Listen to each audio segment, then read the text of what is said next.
One nation one election यानी एक देश एक चुनाव को पूर्व राष्ट्रपति रामनाथ कोविंद की अध्यक्षता वाली उच्च स्तरीय समिति ने राष्ट्रपति द्रौपदी मुर्मू को अपनी रिपोर्ट सौंप दी है। वर्ष 2029 से पूरे देश में लोकसभा और विधानसभा चुनाव एक साथ कराने की सिफारिश की गई है। मोदी सरकार का इस चुनाव में 400 पार का नारा भी अब किस लिए है, ये स्पष्ट हो गया है।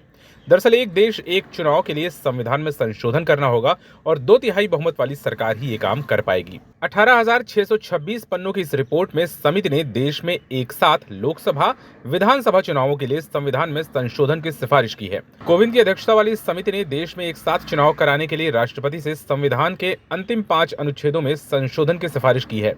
इनमें संसद के सदनों की अवधि से संबंधित अनुच्छेद 83, लोकसभा के विघटन से संबंधित अनुच्छेद 85, राज्य विधानमंडलों की अवधि से संबंधित अनुच्छेद 172, राज्य विधानमंडलों के विघटन से संबंधित अनुच्छेद 174 और राज्यों में राष्ट्रपति शासन लगाने संबंधी अनुच्छेद 356 शामिल हैं।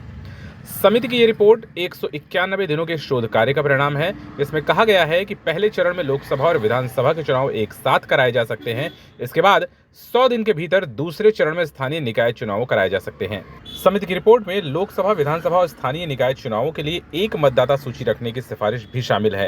यानी लोकसभा, विधानसभा और स्थानीय निकाय चुनाव कराने के लिए एक सिंगल वोटर लिस्ट बनाई जाए। बताया यह भी जा रहा है कि जनप्रतिनिधित्व अधिनियम 1951 के प्रासंगिक प्रावधानों में संशोधन करने की भी सिफारिश हुई है।